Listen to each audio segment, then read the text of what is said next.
হে viewers, বন্ধুরা চলে আসলাম খুবই গুরুত্বপূর্ণ এবং খুবই হেল্পফুল একটি টিউটোরিয়াল নিয়ে। হ্যাঁ বন্ধুরা, আমরা যারা স্মার্টফোন ইউজ করি, প্রতিটা স্মার্টফোন ইউজারকারী কিন্তু আমাদের স্মার্টফোনে একটি কিবোর্ড অ্যাপ্লিকেশন ইউজ করে থাকি।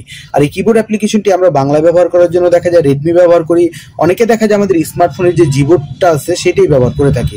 তো দুটোটা একই প্রবলেম। এই কিবোর্ডেরই দুইটি গুরুত্বপূর্ণ প্রবলেম আছে, যে প্রবলেমটি কিন্তু আমরা অধিকাংশ লোকই পড়ে থাকি। তো এই প্রবলেমটি তখনই ফেস করি যখন আমরা কারোর সাথে মেসেজে চ্যাট করতে যাই বা কাউকে মেসেজ সেন্ড করতে যাই। তখন জাস্ট আমি এখানে যদি বাংলায় লিখি আমি লেখার পর ডাবল স্পেস দিলে এখানে একটি দাগ চলে আসে, ঠিক আছে বন্ধুরা।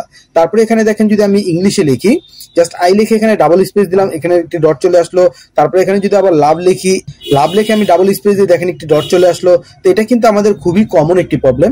তো এই প্রবলেমটি কিভাবে সমাধান করবেন? আমরা অনেক সময় দেখা যায় অনেক লেখা লিখতে গেলে বারবার যদি আমরা ডাবল স্পেস করতে যাই, বারবার যদি এরকম দাগ চলে আসে বা ডট চলে আসে, তাহলে কিন্তু খুব বিরক্ত লাগে। তো এটা কিন্তু আপনারা একটি সেটিংস এর মাধ্যমে বদ্ধ করে দিতে পারেন। তো এটা করার জন্য কি করবেন, আপনারা কিবোর্ড যদি রেডমিটি ব্যবহার করেন তাহলে এখানে ক্লিক করলে এখানে সেটিং অপশন পেয়ে যাবেন, আর জিবোর্ড ব্যবহার করলে উপরে আপনারা সেটিং অপশনটি পেয়ে যাবেন। পেয়ে যাওয়ার পর বন্ধুরা আপনারা সেটিংসে ক্লিক করার পর ইন্টারফেসটা এরকম চলে আসবে। চলে আসার পর বন্ধুরা আপনারা রেডমি কিবোর্ড থেকে প্রিফারেন্স যে অপশনটি আছে এখানে ক্লিক করবেন।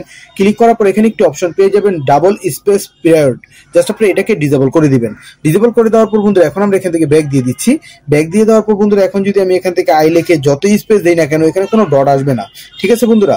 তারপরে এখানে যদি আমি বাংলায় লিখি আমি লিখে যতই স্পেস করি না কেন এখানে কোনো দাগ আসবে না, ঠিক আছে বন্ধুরা। তো এই সমস্যার সমাধানটি কিন্তু আপনারা পেয়ে গেলেন। এটা কিন্তু একটি কমন প্রবলেম, অধিকাংশ কিবোর্ড ইউজারকারী কিন্তু এখন এই সমস্যাটি সম্মুখীন হচ্ছেন, ঠিক আছে বন্ধুরা। তারপরে বন্ধুরা আরেকটি প্রবলেম আছে। এই প্রবলেমটি কি জাস্ট আমি আপনাদেরকে দেখাই।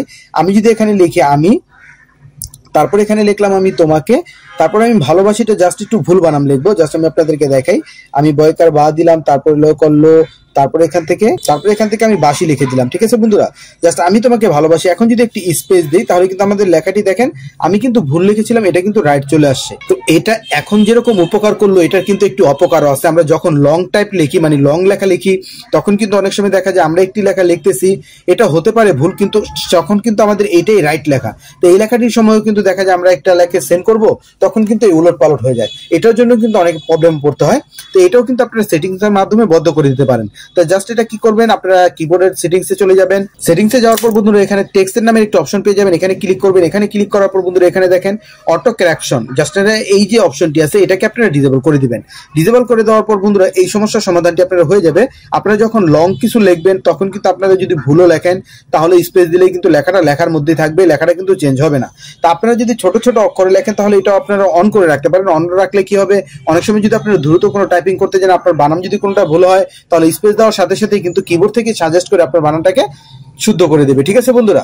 তো বন্ধুরা আশা করি এই দুইটি প্রবলেম অধিকাংশ স্মার্টফোন ইউজারকারী ফেস করেছে। তো আজকে এই ভিডিওতে আপনারা সেটা সমাধান পেয়ে গেলেন। তো বন্ধুরা ভিডিওটি ভালো লেগে থাকলে অবশ্যই লাইক দিবেন আর শেয়ার করে প্রতিটা বন্ধুকে দেখার সুযোগ করে দিবেন। আর অ্যান্ড্রয়েড বিডি চ্যানেলটি সাবস্ক্রাইব করে অ্যান্ড্রয়েড বিডির পাশেই থাকবেন। ধন্যবাদ বন্ধুরা এতক্ষণ সাথে থাকার জন্য।